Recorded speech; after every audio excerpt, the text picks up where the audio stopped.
Dear students, I have come with the new module, Agreements Expressly Declared Void, Part 4. So, you know that this topic we have divided into 4 parts. So, this is the last part. In this, we will be taking the contingent contracts in detail. So, with that, we will complete this module. The 11th point is agreements contingent on impossible events. This is an important thing, contingent contracts, impossible events. See, if we take the case of insurance, what we are doing, we continue to pay the insurance premium. If something happens to our life, we get the compensation. If it's health insurance, any hospital expenses, we will be reimbursed. If nothing happened, then what they will do, you wait till the maturity, you will get the assured amount.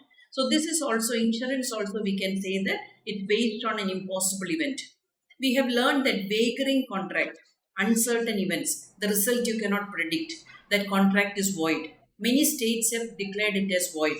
Whereas contingent contract, if you take insurance, we can relate insurance with a contingent contract, but it is valid. We all take insurance.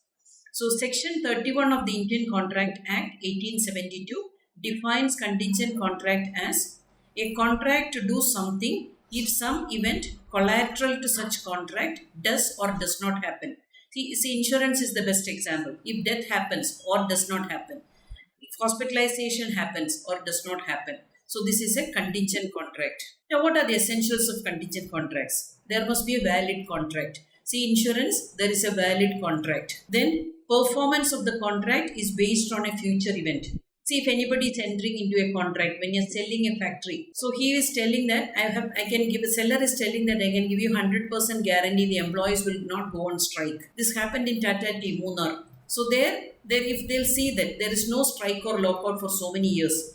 So imagine if you're giving if they are selling the estate, then they can give a condition that if there is any strike or lockout, we will pay a huge compensation.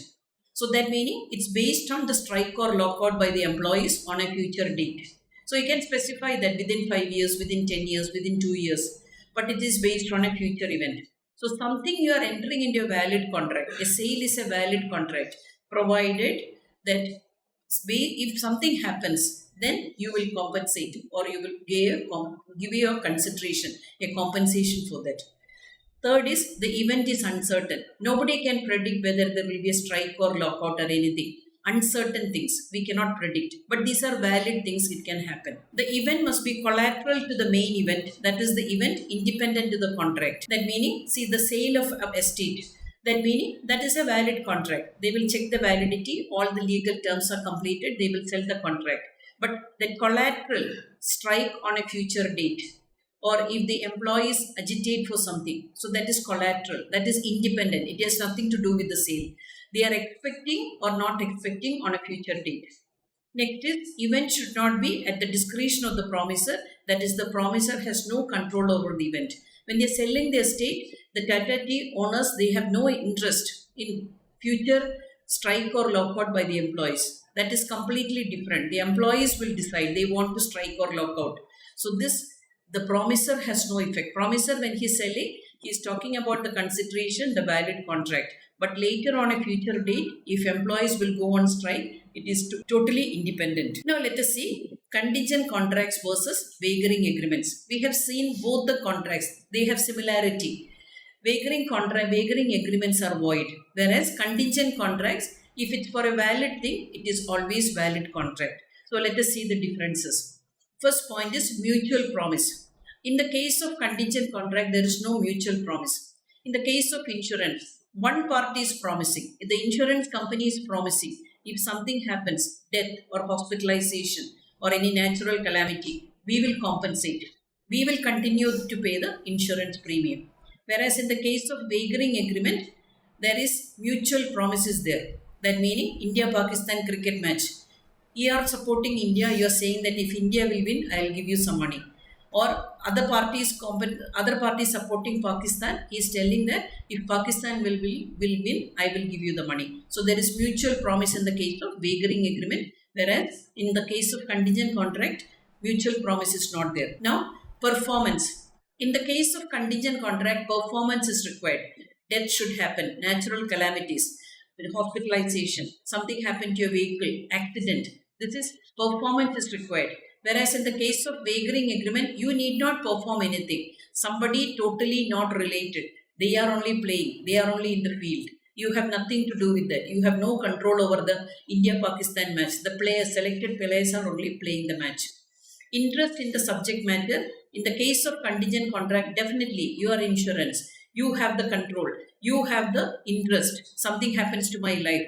My family should get some compensation. My legal hair should get some compensation. If I am hospitalized, I want to meet the hospital expenditure. If something happens to my vehicle, I want to repair it. I want compensation. Definitely, I have interest in my subject matter in the case when it is coming to contingent contract. Whereas in the case of wagering agreement, we have no interest in the subject matter. You are a die-hard fan of cricket. That is why you are betting on that. Whoever will win, it is no way going to affect. Only the players or the country is going to get the benefit. Now, future event. Contingent contract, future event is collateral to the contract.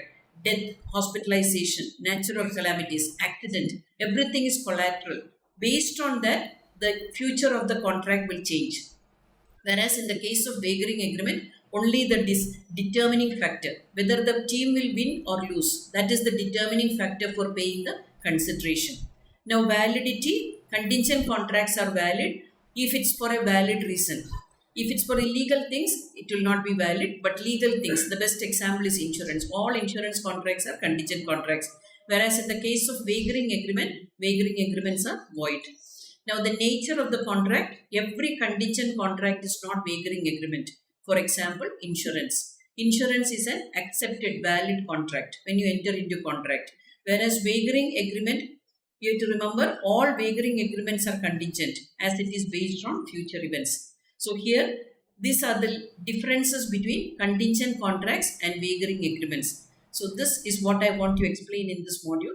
Happy learning. Thank you.